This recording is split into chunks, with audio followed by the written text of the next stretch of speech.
कैसे हैं आप सब। आज मैं जिस टॉपिक पे बात करूँगी वो है how to lose your belly fat, जैसे कि पेट के मोटापे को कैसे दूर करें, जिसके लिए ऑलमोस्ट 90% लोग परेशान होते हैं, जो भी फिटनेस का ख्याल नहीं रखते हैं। मोस्ट ऑफ द टाइम जो है ना, एक ओवर 40 जो है ना, बहुत से लोगों का वेट जो है ना गेन हो जाता है, और स्पेशली बेली फेट से सबसे ज़्यादा परेशान होते हैं लोग। तो मैं चर्चा करूँगी बेली फेट पे थोड़ा। तो सबको पता है कि पेट निकला हुआ होता है तो किसी को अच्छा नहीं होता।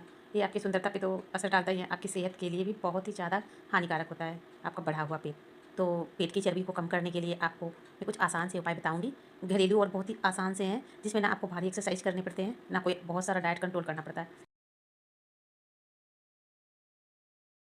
तो वैसे तो सबको जानते हैं कि एक्सरसाइज करनी चाहिए। आप ज़्यादा फैटी खाना ना खाएं, एक बार में ओवर ईटिंग ना करें, एक साथ में ज़्यादा खाना ना खाएं, और उसको मेटाबॉलिज्म सही रहने के लिए आप टाइमली नाश्ता करें। पर ये हर लोगों के लिए तो एक स्पेशल, मतलब कि सभी लोगों के लिए ना अलग अलग होता है मेटाबॉलिज्म भी, कैसे उसका कंट्रोल रहता है, क्या चीज़ खाने से, किस टाइम पे खाने से। तो ये हर किसी के लिए ना एक 8 बजे का नाश्ते का रूटीन परफेक्ट नहीं होता है। हाँ, पर ये है कि घरेलू चीज़ों से अगर आप चाहते हैं कि वेट लूज हो सके, और दवाइयों से तो कभी बिल्कुल भी करनी भी नहीं चाहिए, चाहे जितनी भी आपकी इमरजेंसी हो। वो आप अपने खाने पे कंट्रोल कर ले, खाने और डाइट पे कंट्रोल करके कर ले। डाइट पे भी एक्सेस कंट्रोल नहीं होनी चाहिए, एक्सरसाइज भी एक्सेस नहीं करनी चाहिए। पर क्या खाना चाहिए स्पेशली, और क्या कितना खाना चाहिए, बैलेंस डाइट में खाना चाहिए। हर चीज़ भी खा सकते, फिर भी आपका कंट्रोल रह सकता है। और सिर्फ ये खाने से रिलेटेड नहीं होता, बेली फैट्स स्पेशली से खाने से रिलेटेड नहीं होता। ये आपके सोने के सिस्टम पे भी डिपेंड करता है। अगर आप कम सोते हैं, अगर आपको टेंशन होता है तो ओवर ईटिंग करते हैं, इमोशनल ईटिंग जिसको बोलते हैं। कितने लोगों को टेंशन में और ज़्यादा खाना खाते हैं। तो ओवरऑल हेल्थ के ना हर पहलू पे ध्यान देना होता है, कि सिर्फ खाने का लोग बोलते हैं ज़्यादा खाता होगा, देखो इसका पेट निकला। फास्ट वॉकिंग से, साइकिलिंग से, स्विमिंग से, एरोबिक एक्सरसाइज जो होते हैं, जो बहुत ही जिसमें कम मेहनत लगती है, डांस टाइप का होता है वो एक्सरसाइज, उसको करने से, इससे आप बहुत हद तक आप अपने बेली फैट को कम कर सकते हैं। और ये एक्सपीरियंस किया हुआ है खुद का, तभी मैं आप लोगों से शेयर कर रही हूँ। इसमें कोई भी बहुत विशेष डाइट कंट्रोल की जरूरत नहीं होती है, कोई गोली दवाई खाने की जरूरत नहीं होती है, ज़्यादा हैवी एक्सरसाइज करने की जरूरत नहीं होती है। हाँ, पर वॉकिंग जो है ना, आपको सिर्फ वॉकिंग से भी कर सकते हैं। इवन आप साइकिलिंग ना चलाएं, भले ही साइकिलिंग जैसी एक्सरसाइज होती है, पैरों को ऊपर नीचे करके, जो आप बेड पे सो के कर सकते हैं, या कुर्सी पे, चेयर पे आप जो है कर सकते हैं वो एक्सरसाइज। आप छोटे-छोटे एक्सरसाइज खुद से करके, हाँ, बट इसको रेगुलर और कंसिस्टेंसी इसमें रखनी बहुत ज़रूरी होती है। अगर आप कंसिस्टेंट रहे सिर्फ वॉकिंग करके ही, तब भी आप अपने बेली फैट को कम कर सकते हैं। और नहीं होता तो आप कुछ दिन तक खुद को चैलेंज करके, अगर आपको सच में बेली फैट कम करना हो, तो 1 मंथ का 40 डे का चैलेंज देके खुद को सिर्फ वॉकिंग करके देखिए, एक सेम टाइम पे, कि हमको 10,000 वॉकिंग करनी है, 10,000 नहीं, 5,000 करनी, सुबह 5,000 शाम, या फिर 4-4 हज़ार ही करनी। थोड़े-थोड़े शुरू से आप पहले दिन अगर पहले से वॉकिंग ना करते हो, तो आप एक साथ 10,000 वॉकिंग का कभी भी स्टेप, 10,000 स्टेप चलने का कभी भी ना करें। वो तैयार ना हो, रेडी ना हो, कभी फैसला ना लें। धीरे-धीरे अपनी वॉकिंग को बढ़ाएँ, वॉकिंग के स्टेप को है ना, कि पहले छोटे से 2-2 हज़ार करें सुबह में, शाम में, फिर आपको धीरे-धीरे आपको बढ़ानी है। एक स्टैंडर्ड वॉकिंग जैसे बोलते हैं कि 10,000 स्टेप का होता है।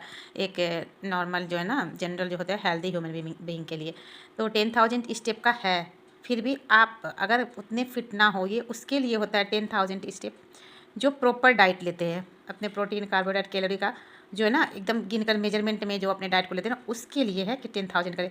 अदरवाइज आप 10,000 स्टेप वॉकिंग करना भी शुरू करेंगे ना, तो बेली फैट के साथ साथ आपका बहुत सारा चीज़ भी घट जाएगा, मेंटल फिजिकल बहुत सारी आपके अंदर कमियां हो जाएंगी, बीमारियां हो जाएगी, आप उल्टे बीमार हो जाइएगा, आपको पैरों में थकान होगी, मेंटली आप बहुत लो फील कीजिएगा, फिजिकली मेंटली। तो कभी भी ये सुनकर, देख कर, पढ़ के 10,000 स्टेप का कभी भी चैलेंज ना ले, और एक साथ तो बिल्कुल ना ले एकाएक में। तो खाने में आपको ओट्स, दलिया, स्प्राउट्स, हरी सब्जी, और ये दूध और शुद्ध घी, जो प्योर घी होता है ना, उसका प्रयोग डेली बेसिस पे करना है आपको, एक बैलेंस में, एक मतलब कि लिमिटेड अमाउंट में उसका डेली बेसिस पे करना है। लोगों को लगता है जैसे शुद्ध घी खाने से वजन बढ़ता है, बिल्कुल नहीं।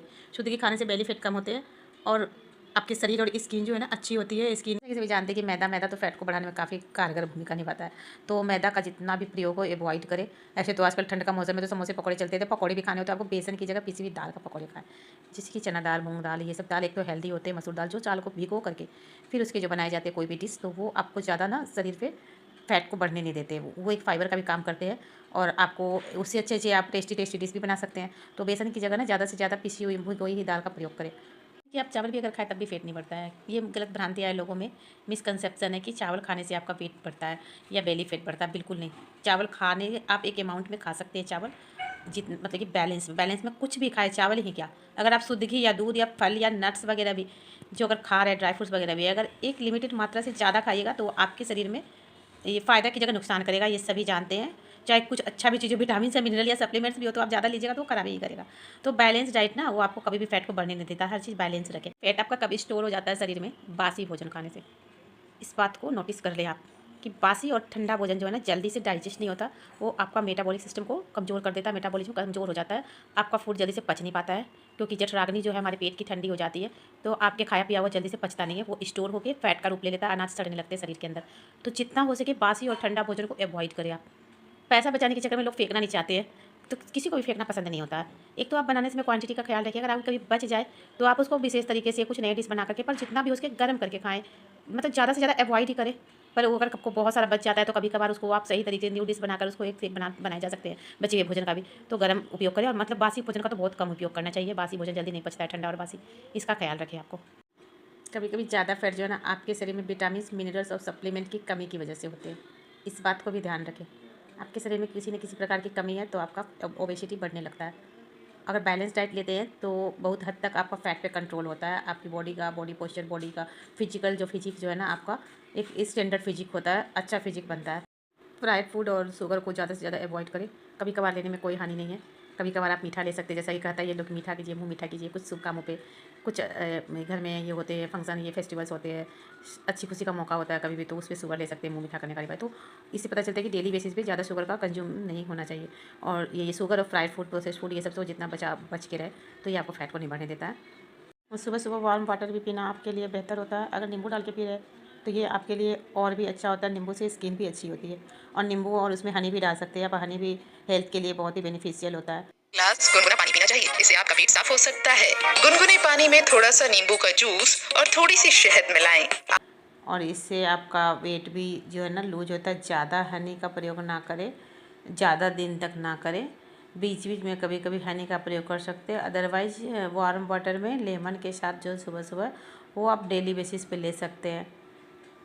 अगर लेमन वाटर अवेलेबल ना हो या लेमन वाटर पसंद ना हो तो आप उसकी जगह ग्रीन टी का भी इस्तेमाल कर सकते हैं। ग्रीन टी में भी बहुत सारे एंटीऑक्सीडेंट होते हैं और आपके बेली फैट को भी कम करने में बहुत ज़्यादा सहायक होते हैं। वाटर में 1 चम्मच हल्दी डाल लें, ये तो आपके हेल्थ के लिए और भी बेनिफिशियल है। हल्दी और प्योर घी, अगर सुबह के समय हल्दी और प्योर घी में 2 दाना गोल मिर्च, जिसे कि ब्लैक पेपर कहते हैं, वो डाल के अगर डेली पीना शुरू कर दे, प्योर घी हल्दी डाल करके और ब्लैक पेपर, तो आपके फैट के साथ साथ आपके टॉक्सिन्स भी शरीर से बाहर होने लगते हैं। बहुत सारे लोगों को अच्छा नहीं लगता है सुबह से मतलब कि प्योर घी का कंज्यूम करना। ये तो आपका कोलेजन भी बढ़ाता है स्किन में, अगर घी का प्रयोग कर रहे हैं सुबह खाली पेट में तो। अदरवाइज आप घी का प्रयोग तो अपने डाइट में हमेशा कीजिए, 1 से 2 चम्मच घी आप डेली खा सकते हैं। शाम को या रात को सोते टाइम दूध में आधा चम्मच हल्दी और 1 टुकड़ा गुड़ का डाल करके अगर आप डेली लेते हैं, आपको फैट तो छोड़िए, शरीर की बहुत सारी बीमारियाँ, टॉक्सिन्स, टेंशन, मूड के जितने भी मूड स्विंग, जितने भी आपके शरीर में जो भी चीज़ गलत है वो सब धीरे धीरे खत्म होने लगते हैं। स्किन हेल्दी होता है, चेहरा पे आपका ग्लो आता है फेस पे, और फैट का तो कभी पहली फैट का भी नामो निशान नहीं होता आपका। और हेल्थ जो है ना बेनिफिशियल होता है, हेल्थ के लिए काफ़ी बेनिफिशियल होता है हल्दी, दूध और गुड़ का सेवन। तो अच्छी अच्छी आदतों को अपना के अपने खुद को और अपने प्रियजनों के हेल्थ को बेहतर बनाइए, खुश रहिए, सुंदर दिखिए, दूसरों को भी खुश रखिए। और फिर आज के लिए इतना ही, मिलते हैं फिर कल कुछ नया लेकर। Thank you guys, thanks for watching.